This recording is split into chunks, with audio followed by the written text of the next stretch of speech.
യോഗാധ്യക്ഷൻ ബഹുമാനപ്പെട്ട T you sir, സ്വാഗതം പറഞ്ഞ എച്ചപ്പുറം കൺവീനർ മനോജ് മാഷ്, ഇവിടെ ദുരന്ത നിവാരണ അതോറിറ്റിയുടെ നല്ലൊരു ക്ലാസ് എടുക്കാൻ വേണ്ടി 2 ട്രെയിനേഴ്സ് നമ്മളോടൊപ്പം എത്തിയിട്ടുണ്ട്.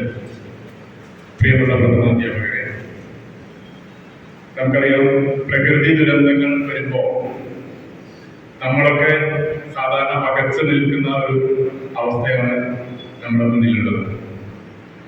നേരെ മറിച്ച് പ്രകൃതിയെ നേരിട്ടറിയുന്ന പക്ഷി മൃഗാദികളൊക്കെ, പറവകള്, അതുപോലെ മറ്റ് ജന്തുക്കൾക്കൊക്കെ നേരത്തെ വിവരം കിട്ടി അവര് നേരത്തെ രക്ഷപ്പെടുന്നതാണ് പൊതുവെ പറഞ്ഞു കേൾക്കുന്നത്.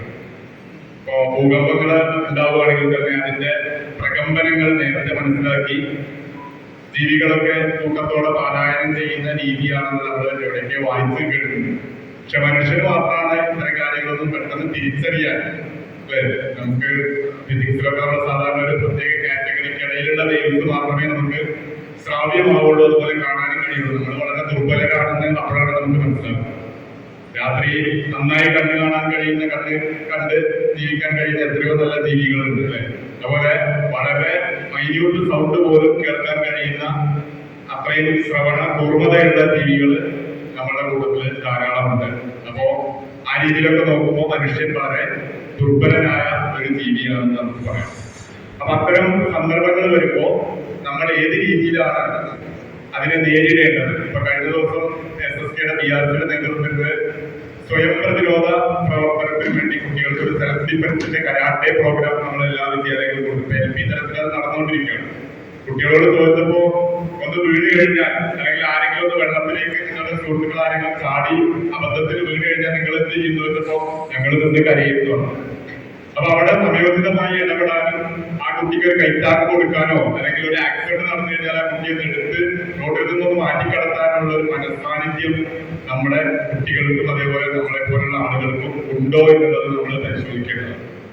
അപ്പൊ ആ രീതിയിലൊക്കെ വരുമ്പോൾ വളരെ ധൈര്യത്തോടു കൂടെ, ആത്മധൈര്യത്തോടു കൂടെ നമ്മൾ ഇത്തരം സാഹചര്യങ്ങളെ എങ്ങനെ നേരിടണം, എങ്ങനെയാണ് നമ്മളത് കൈകാര്യം ചെയ്യേണ്ടത്.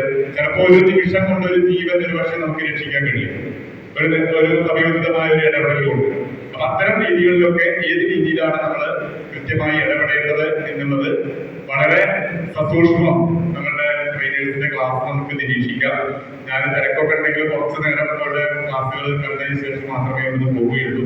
എന്തായാലും ഇങ്ങനെ ഒരു ക്ലാസ് സംഘടിപ്പിച്ചതിൽ മണ്ണാർക്കാട് DOയെ പ്രത്യേകം അഭിനന്ദിക്കുകയാണ്. എനിക്ക് തോന്നുന്നു ഒരുപക്ഷെ നമ്മുടെ എല്ലാ വിദ്യാലയങ്ങൾക്കും ഇത് ഒരുപക്ഷെ വേണ്ടതായിരുന്നു. കാരണം ഇനിയിപ്പോ മഴക്കാലങ്ങൾ വരും, അതേപോലെ വേനൽ വരും. രണ്ടും നമുക്ക് പ്രശ്നമാണ്. മഴ നന്നായി പെയ്താലും വേനൽ കടുത്താലും നമുക്ക് മനുഷ്യന് ബുദ്ധിമുട്ടാണ്. മറ്റു ജീവികൾക്കൊന്നും അത്ര പ്രയാസമല്ല, അവരൊക്കെ അത് അഡ്ജസ്റ്റ് ചെയ്ത് പോകും. പക്ഷെ നമ്മളെ സംബന്ധിച്ചത് വളരെ പ്രയാസകരമാണ്. എന്തായാലും അതുമായി ബന്ധപ്പെട്ടൊക്കെ ഉള്ള ഒരു അവതരണം ഇവിടെ ഉണ്ടാവുമെന്ന് പ്രതീക്ഷിക്കുന്നു. ഇനി ഒഫീഷ്യലായിട്ട് 1-2 കാര്യങ്ങൾ പറയാം. ക്ലസ്റ്ററിൽ അറ്റൻഡ് ചെയ്യാത്തവരുടെ ലിസ്റ്റ് ചോദിച്ചുകൊണ്ടിരിക്കുന്നുണ്ട്. ഒരുപാട് പേര് എന്നെ വിളിച്ചു. ആദ്യത്തേന് TL ആയിരുന്നു, 2-നും 3-നും എന്താണ് വേറെ ചില പ്രയാസങ്ങളായിരുന്നു. 3-നും തുടർച്ചയായിട്ട് പങ്കെടുത്തിട്ടില്ല. ഞങ്ങൾ എന്ത് ചെയ്യണം, എങ്ങനെ കൊടുക്കണം, എങ്ങനെയാണ് അറ്റൻഡൻസ് കൊടുക്കേണ്ടത്, ബില്ല് കൊടുക്കണോ അതോ റീസൺ കൊടുത്താൽ മതി, അതൊക്കെ DO മുഖാന്തരം തന്നെ നമ്മൾ കൃത്യമായിട്ട് അതിന്റെ മെയിലുകളും കാര്യങ്ങളും നൽകിയിട്ടുണ്ട്. അതനുസരിച്ച് ചെയ്യുക. കാരണം വിശദീകരണം ഉറപ്പാണ്, അത് തീരുമാനമായി കഴിഞ്ഞു. അപ്പൊ അതിന്റെ അടിസ്ഥാനത്തിൽ എങ്ങനെയാണോ നമുക്ക് CL എടുത്തിട്ടുണ്ടെങ്കിൽ ആ CL പ്രത്യേക കാരണം HMS അവിടെ നോട്ട് ചെയ്ത് വെച്ചിട്ടുണ്ടാവും. CMLO CLO ഒക്കെ ആണെങ്കിൽ അത് കൃത്യമായിട്ട് നോട്ട് ചെയ്ത് വെക്കുക. കാരണം നമുക്ക് അതിന്റെ പേരിലൊരു പ്രശ്നം വരരുത്. ചിലപ്പോ യാദൃശ്ചികമായിരിക്കാം, അല്ലെങ്കിൽ വിത്ത് ഇഫക്റ്റീവ് റീസൺ ആയിരിക്കാം ലീവ് എടുത്തിട്ടുണ്ടാവുക. അതെന്തായാലും ആ രീതിയിൽ കൊടുക്കാനുള്ള ക്രമീകരണം നമ്മളുടെ ഭാഗത്ത് ഉണ്ടാവണം. ഈ 17-ാം തീയതി വീണ്ടും ഫെബ്രുവരി 17-ന് വീണ്ടും ക്ലസ്റ്റർ പറഞ്ഞിട്ടുണ്ട്. അത് ലൂസേഴ്സ് ബാച്ച് എന്ന രീതിയിലാണ് ക്രമീകരിക്കാൻ പറഞ്ഞിട്ടുള്ളത്. അതിന്റെ കണക്കെടുത്തോണ്ടിരിക്കുന്നത് എവിടെയൊക്കെ കേന്ദ്രങ്ങൾ കൊടുക്കണം എന്നുള്ളതിൽ ഹൈസ്കൂളിൽ പ്രത്യേകിച്ച് ഇംഗ്ലീഷിനാണ് ഇപ്പോൾ മണ്ണാർക്കാട് ഒരു സെന്റർ കണ്ടത്. അതുപോലെ കൂടുതൽ എണ്ണം ആളുകൾ ഉണ്ടെങ്കിൽ അതിനനുസരിച്ച് പരമാവധി ബുദ്ധിമുട്ടിക്കാത്ത രീതിയിൽ തന്നെ, മറ്റ് ദൂര സ്ഥലങ്ങളിലേക്ക് വിടാത്ത രീതിയിൽ തന്നെ സെന്ററുകൾ ഏകദേശം ക്രമീകരിക്കാനുള്ള ഒരു രീതിയാണ് ജില്ലാ ഓഫീസിൽ നിന്ന് അറിയിച്ചിട്ടുള്ളത്. അപ്പൊ അതിനനുസരിച്ച് അത് പറയാം, ക്രമീകരിക്കാം.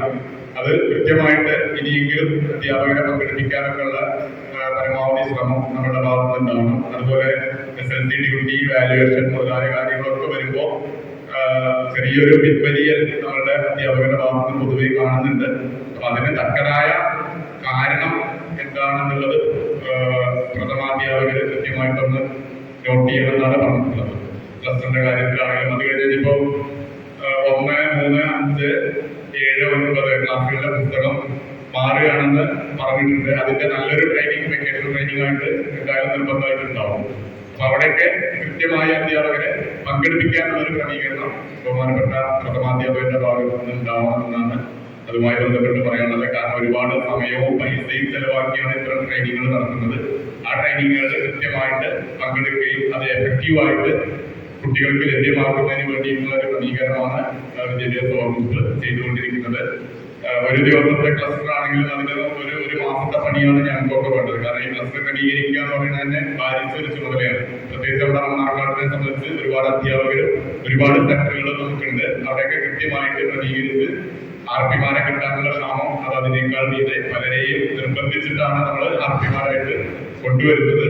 അപ്പൊ ആർപിമാരെ വിട്ടുതരാനുള്ള സാഹചര്യവും പ്രഥമാധ്യാപകര് ശ്രദ്ധിക്കണം എന്നുള്ളതാണ് അതുമായി ബന്ധപ്പെട്ട് പറയാനുള്ളത്. മറ്റൊരു കാര്യം പറയാനുള്ളത്, ഓഡിറ്റുമായി ബന്ധപ്പെട്ട് കഴിഞ്ഞ ദിവസം ജില്ലയിൽ CA ഓഡിറ്റ് ഉണ്ടായിരുന്നു. തിരുവനന്തപുരത്തുള്ള ടീമുകളായിരുന്നു വന്നത്. എല്ലാ വിദ്യാലയങ്ങളുടെയും ബില്ലുകളും വൗച്ചറുകളും പരിശോധിക്കപ്പെടുമെന്ന് പറഞ്ഞു കൊണ്ടുപോയിട്ടുണ്ടായിരുന്നു. അപ്പൊ അതിലൊക്കെ ചില വലിയ അപാകതകളാണ് കണ്ടെത്തിയിട്ടുള്ളത്.